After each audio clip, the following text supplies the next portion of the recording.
당신의 금주가 매번 실패하는 진짜 이유. 여러분, 솔직히 한번 이야기해봅시다. 지금까지 수십 번, 아니 수백 번 술을 끊겠다고 다짐하셨죠? 달력에 X 표시를 해가며 3일, 일주일, 길게는 한 달까지도 참아보셨을 겁니다. 그런데 결과는 어땠습니까? 어느 순간 정신을 차려보면 내 손에는 또다시 술잔이 들려있고 다음날 아침에는 찢어질 듯한 두통과 함께 내가 미친놈이지, 내가 죽어야 이 짓이 끝나지라는 끔찍한 자기 혐오만 남았을 겁니다. 도대체 왜 죽을 만큼 간절했는데도 우리는 번번이 무너지는 걸까요? 의지력이 약해서요? 여러분이 나약한 인간이라서요? 아닙니다. 장담하건대 여러분의 의지력에는 아무런 문제가 없습니다. 진짜 문제는 바로 여러분의 옆자리에 있습니다. 금주는 단순히 술병을 치우는 싸움이 아닙니다. 내 인생을 갉아먹는 인간관계, 나를 다시 알코올의 늪으로 끌어당기는, 그 사람들을 잘라내는 피 튀기는 전쟁입니다. 잔인하게 들릴지 모르겠지만 주변 사람을 정리하지 않으면 여러분은 1년 뒤에도 10년 뒤에도 똑같이 술 냄새 나는 방구석에서 후회하며 울고 있을 겁니다. 이건 저주가 아니라 통계가 증명하는 팩트입니다. 실제로 알코올 중독 치료 병원에서 가장 먼저 권고하는 것이 바로 술 친구와의 절연입니다. 오늘 영상은 마음 단단히 먹고 들으셔야 합니다. 여러분이 술을 끊고 새 삶을 살기 위해 지금 당장 전화번호부에서 지워버려야 할 첫 번째 부류의 인간들에 대해 아주 적나라하게 이야기할 거니까요.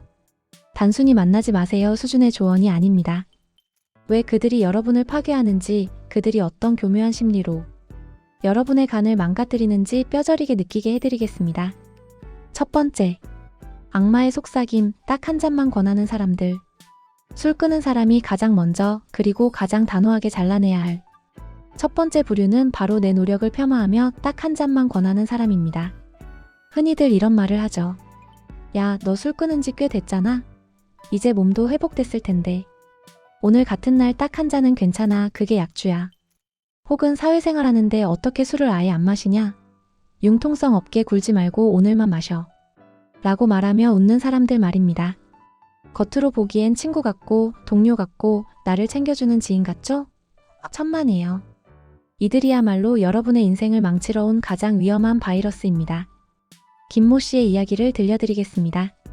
50대 중반의 평범한 가장이셨는데 간경화 초기 진단을 받고 정말 독하게 마음먹고 술을 끊으셨어요. 6개월 동안 술 한 방울 입에 대지 않고 등산도 다니고 식단도 조절하면서 얼굴색이 돌아오고 가족들과의 관계도 회복되고 있었습니다. 그런데 연말 동창회에서 사단이 났습니다. 김 선생님이 나는 몸이 안 좋아서 사이다만 마시겠다라고 정중히 거절했는데 30년 지기라는 친구 하나가 계속해서 술을 권한 겁니다. 야, 우리가 남이냐? 너 빠지니까 분위기 다 죽는다. 내가 너 건강 생각 안 하겠냐? 딱 한 잔만 받고 제사 지내듯이 놔두기만 해. 이 말에 마음이 약해진 김 선생님은 그래, 딱 한 잔만 받고 안 마시면 되지라고 생각하며 잔을 받았습니다. 결과가 어땠을까요? 그 한 잔의 냄새가 코끝에 닿는 순간 6개월간 눌러왔던 뇌의 보상회로가 미친 듯이 날뛰기 시작했습니다. 결국 에라 모르겠다. 오늘만 마시고 다시 끊자라며 그 잔을 비웠고 그날 밤 필름이 끊길 때까지 포금했습니다. 더 끔찍한 건 그 다음입니다. 한번 무너진 둑은 걷잡을 수 없었고 김 선생님은 그 후 3달 동안 매일 소주 3병씩을 마시는 알코올 의존증 말기 상태로 돌아가 결국 응급실에 실려가셨습니다. 병실에 누워 피눈물을 흘리며 후회하셨지만 술을 권했던 그 친구가 김 선생님의 망가진 간을 책임져 줬을까요? 아니요. 병문안 한 번 오지 않았습니다. 이게 현실입니다. 도대체 그들은 왜 그토록 집요하게 우리에게 술을 권하는 걸까요? 그들이 정말 우리를 사랑해서일까요? 심리학적으로 보면 정반대입니다. 그들은 여러분이 금주에 성공하는 것을 무의식적으로 두려워하고 있습니다. 전문 용어로 크랩 멘탈리티, 즉 양동이 속의 개와 같은 심리입니다. 양동이에 갇힌 개 한 마리가 탈출하려고 기어 올라가면 밑에 있는 다른 개들이 그 개를 집게로 잡아 끌어내리는 현상을 말합니다. 술 친구들도 마찬가지입니다. 여러분이 술을 끊고 건강해지고 맑은 정신으로 삶을 개선해 나가는 모습을 보면 그들은 상대적인 박탈감을 느낍니다. 쟤는 저렇게 변하는데 나는 여전히 술독에 빠져있네. 라는 자괴감을 느끼기 싫은 겁니다. 그래서 여러분을 다시 그 더러운 술독으로 끌어내려야만 자신의 음주가 정당화되고 마음이 편해지는 겁니다. 즉, 한 잔만 해라는 말은 너도 나처럼 망가져 있어줘라는 말의 다른 표현일 뿐입니다. 특히 이런 부류 중에는 평소에 사람이 참 좋고 호탕한 경우가 많아 더 끊어내기가 힘듭니다. 하지만 명심하세요. 여러분이 알코올 중독이라는 지옥에서 기어 나오기 위해 피나는 노력을 하고 있다는 걸 알면서도 그 노력의 가치를 분위기나 재미라는 핑계로 짓밟는 사람은 절대 친구가 아닙니다. 그저 자신의 유흥을 위해 여러분을 소모품으로 쓰는 이기적인 인간일 뿐입니다. 여러분의 간 수치가 올라가고 뇌세포가 파괴되고 가족들이 고통받는 것을 알면서도 술잔을 들이미는 손길은 살인 미수와 다를 바가 없습니다. 지금 당장 머릿속에 떠오르는 얼굴들이 있죠? 에이, 그래도 그 형님은 나한테 잘해주는데 라는 생각이 드신다면 정신 차리셔야 합니다. 진짜 여러분을 아끼는 사람은 술자리에서 여러분이 사이다를 마신다고 눈치 주지 않습니다. 오히려 그래, 너 건강 챙겨야지, 대단하다라고 박수 쳐주고 보호해줍니다. 술을 권하는 사람 앞에서 단호해지셔야 합니다. 웃으면서 거절하지 마세요. 정색하고 말씀하셔야 합니다. 나 죽고 싶지 않아서 안 마신다는데 왜 자꾸 죽으라고 등 떠미냐라고 강하게 받아치셔야 합니다. 그래야 그 지긋지긋한 고리를 끊을 수 있습니다. 그런데 문제는 이렇게 대놓고 권하는 사람보다 더 교묘하고 위험한 부류가 또 있다는 사실입니다. 겉으로는 우리를 위하는 척하지만 실상은 우리의 멘탈을 갉아먹어 결국 다시 술을 찾게 만드는 사람들, 바로 감정의 뱀파이어들입니다. 아마 들으시면서 소름이 돋으실 겁니다. 보통 자신의 주변에 딱 그런 사람이 있으니까요. 칼을 들고 덤비는 적, 즉 대놓고 술을 권하는 사람들. 이들은 적어도 눈에는 보입니다.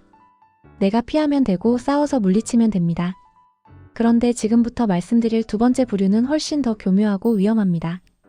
이들은 웃으면서 접근해서 등 뒤에 칼을 꽂는 스파이와 같습니다. 겉으로는 여러분의 금주를 응원하는 척하지만 실상은 여러분의 멘탈을 가루로 만들어서 스스로 술병을 집어들게 만드는 사람들입니다. 여러분이 금주에 실패했던 수많은 밤을 떠올려 보세요. 술이 너무 마시고 싶어서 마신 날도 있겠지만 누군가 때문에 화가 나고 짜증이 솟구치고 기가 빨려서 도저히 맨정신으로는 못 버티겠다며 술을 찾은 날이 더 많지 않으셨나요? 바로 그 상황을 만드는 주범들입니다. 술 끄는 사람이 반드시 손절해야 할 두 번째 부류는 바로 나를 감정. 쓰레기통으로 취급하는 사람, 일명 감정의 뱀파이어들입니다. 이들은 주로 위로와 공감이라는 가면을 쓰고 다가옵니다. 친구, 직장 동료, 심지어 가족일 수도 있습니다. 이들의 특징은 만날 때마다 혹은 전화를 걸 때마다 항상 부정적인 이야기만 늘어놓는다는 겁니다. 나 사는 게 너무 힘들다. 직장 상사가 또 나를 괴롭혔다. 남편이 혹은 아내가 나를 이해 못해준다라며 끝도 없이 신세 한탄을 쏟아냅니다. 처음에는 여러분도 좋은 마음으로 들어줍니다. 그래, 친구니까, 가족이니까 내가 들어줘야지라고 생각하죠. 하지만 대화가 끝나고 나면 어떤가요? 그 사람은 실컷 떠들고 나서 너랑 얘기하니까 좀 시원하다, 고맙다라며 개운해하지만 정작 이야기를 들어준 여러분은 온몸의 기가 다 빠져나가고 머리가 지끈거리는 두통을 느끼게 됩니다. 마치 내 몸속에 좋은 에너지를 누군가가 빨대를 꽂아 다 빨아먹고 그 자리에 시커먼 폐수를 채워넣은 것 같은 기분 느껴보신 적 있으시죠? 40대 초반의 최모 씨의 사례를 들려드리겠습니다. 이분은 알코올 의존도가 꽤 높은 상태였지만 정말 독한 마음으로 술을 끊고 3개월째 아주 잘 유지하고 계셨습니다. 운동도 시작했고 안색도 맑아져서 주변에서 사람 됐다는 소리까지 들으셨죠. 그런데 이분에게는 매일 밤 전화를 걸어오는 고향 친구가 한 명 있었습니다. 그 친구는 술을 권하지는 않았습니다. 오히려 야, 너 술 끊었다니 진짜 대단하다라며 칭찬해주는 친구였죠. 그런데 문제는 그 칭찬 뒤에 이어지는 1시간짜리 하소연이었습니다. 그 친구는 사업이 잘 안 풀린다며 매일 밤 최 씨를 붙잡고 중내사내하며 한탄을 했습니다. 최모 씨는 금주 중이라 예민했지만 힘든 친구를 외면할 수 없어 묵묵히 들어주었습니다. 사건은 비오는 어느 날 밤에 터졌습니다. 그날따라 친구의 하소연이 2시간 넘게 이어졌고 같은 얘기를 반복하는 친구의 목소리가 귓가에서 윙윙거리는데 순간 최 씨의 가슴 속에서 뜨거운 불덩이 같은 화가 치밀어 올랐다고 합니다. 전화를 끊자마자 극심한 스트레스와 피로감이 몰려왔고 뇌에서는 단 하나의 명령만 내렸습니다. 이 답답함을 해소하려면 마셔야 한다. 정신을 차려보니 그는 편의점으로 달려가 소주 2병을 사서 그 자리에서 물처럼 들이켜고 있었습니다. 그는 다음날 깨질 듯한 머리를 부여잡고 후회했습니다. 친구가 술 마시라고 한 것도 아닌데 내가 왜 그랬을까? 나는 진짜 쓰레기인가 봐. 여러분, 이분이 의지박약이라서 실패한 걸까요? 아닙니다. 이건 뇌과학적으로 너무나 당연한 결과입니다. 금주 초기 우리의 뇌는 알코올이 공급되지 않아 매우 불안정한 상태입니다. 평소라면 10 정도의 스트레스로 느낄 일도 금주 중에는 100 아니 1000 정도의 고통으로 다가옵니다. 스트레스 호르몬인 코르티솔 수치가 치솟으면 우리 뇌는 본능적으로 이를 빠르게 진정시킬 수 있는 가장 강력한 수단을 찾습니다. 여러분에게 그 수단은 무엇이었나요? 바로 술이었습니다. 감정 뱀파이어들은 여러분의 뇌에 스트레스라는 불을 지르는 방화범들입니다. 그들은 여러분이 금주 중이라 멘탈 방어력이 0에 가깝다는 사실을 배려하지 않습니다. 그저 자신의 감정 배설이 중요할 뿐이죠.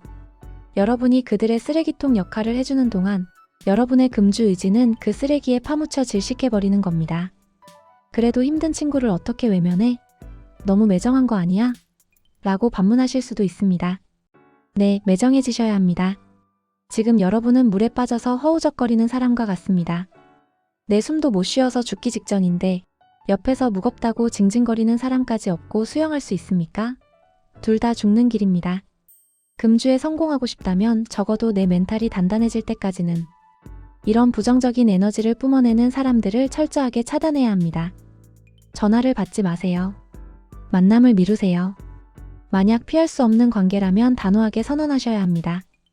나 지금 술 끊고 신경이 너무 예민해서 내 힘든 얘기 들어줄 여유가 없다. 나중에 내가 좀 괜찮아지면 그때 듣겠다라고 말입니다. 이걸 섭섭해하고 비난하는 사람이라면 앞서 말한 사람들과 똑같이 여러분의 인생에 하등 도움이 안 되는 사람입니다. 명심하세요. 여러분의 평온한 멘탈을 지키는 것이 곧 금주를 지키는 것입니다. 착한 사람이 되려고 하지 말고 건강한 사람이 되십시오. 남 챙기다 내간 썩는 줄 모르는 게 가장 미련한 짓입니다. 자, 이제 대놓고 술 권하는 사람도 쳐냈고 징징거리는 감정 뱀파이어도 정리했습니다. 이제 안전할까요? 아닙니다. 마지막 세 번째 부류가 남았습니다. 이들은 어쩌면 여러분이 가장 좋아했던 사람들, 여러분의 지난 추억을 공유하고 있는 사람들일지도 모릅니다.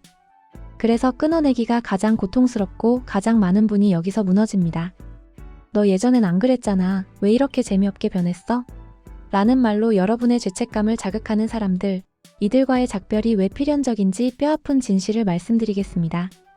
자, 우리는 앞서 악마처럼 술을 권하는 사람들을 처단했고 내 영혼을 갉아먹는 감정의 뱀파이어들을 정리했습니다. 여기까지 오신 분들은 이미 대단한 결단을 내리신 겁니다. 하지만 이제 마지막 관문이 남았습니다.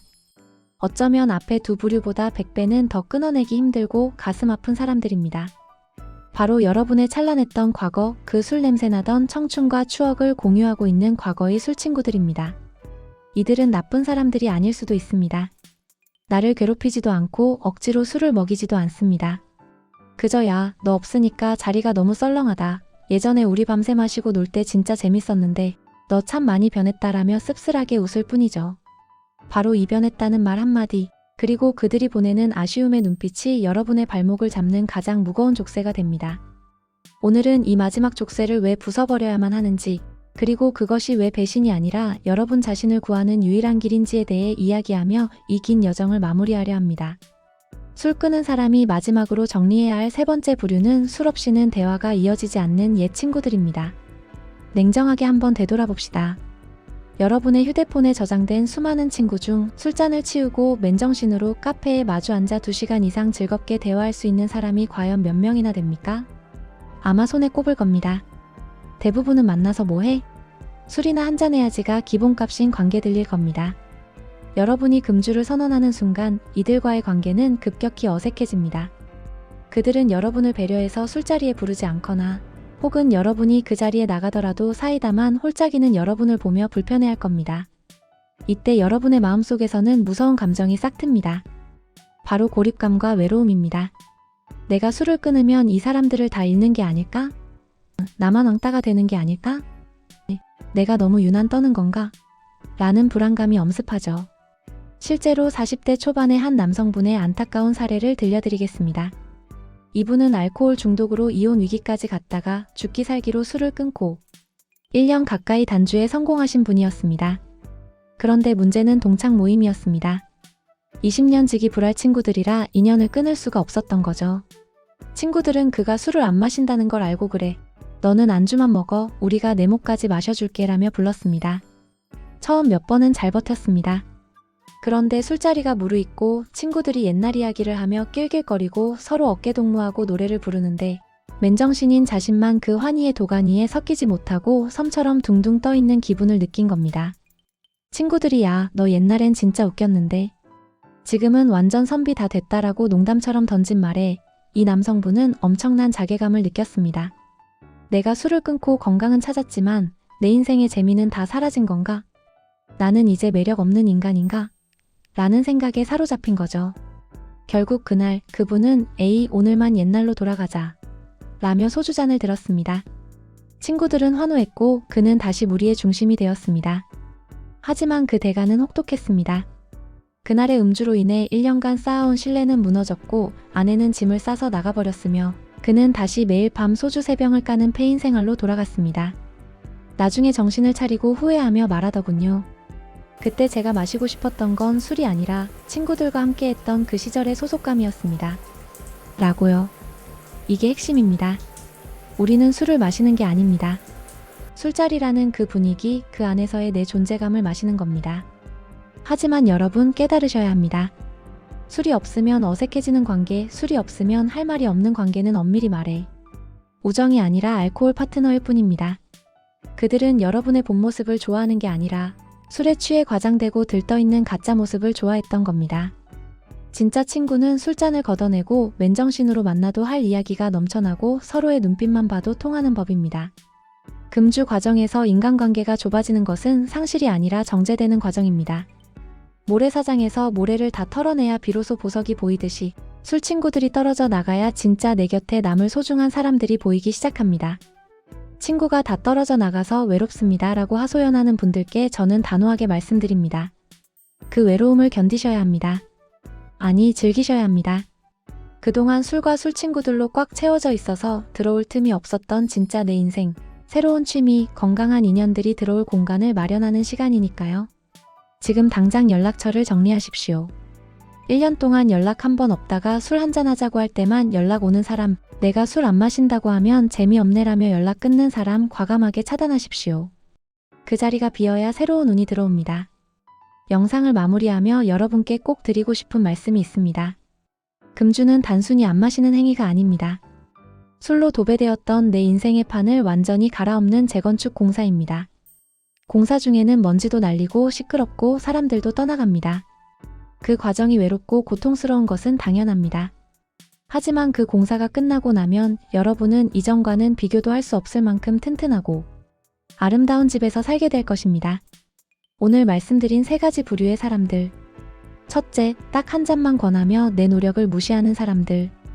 둘째, 부정적인 감정을 쏟아내며 나를 스트레스받게 하는 감정 뱀파이어들. 셋째, 옛 추억을 볼모로 나를 과거로 끌어당기는 술친구들. 이들을 여러분의 인생에서 몰아내십시오. 잔인하다고 생각하지 마십시오. 이것은 생존입니다. 썩은 살을 도려내야 새살이 돋습니다. 주변이 조용해졌습니까? 주말 저녁인데 불러주는 사람이 없어서 적막합니까? 축하드립니다. 여러분은 이제야 비로소 온전한 나 자신과 마주할 시간을 얻게 되었습니다. 그 고요함 속에서 책을 읽든 운동하든 아니면 그냥 멍하니 있든 술 없이 보내는 그 시간이 여러분의 뇌와 간 그리고 인생을 살리고 있다는 사실을 잊지 마십시오. 여러분은 혼자가 된 게 아닙니다. 자유로워진 겁니다. 오늘 밤 시끄러운 술자리 대신 따뜻한 차 한 잔과 함께 오롯이 나를 위한 시간을 보내시길 바랍니다. 지금까지 여러분의 건강한 홀로서기를 응원하는 도레미 건강이었습니다. 감사합니다.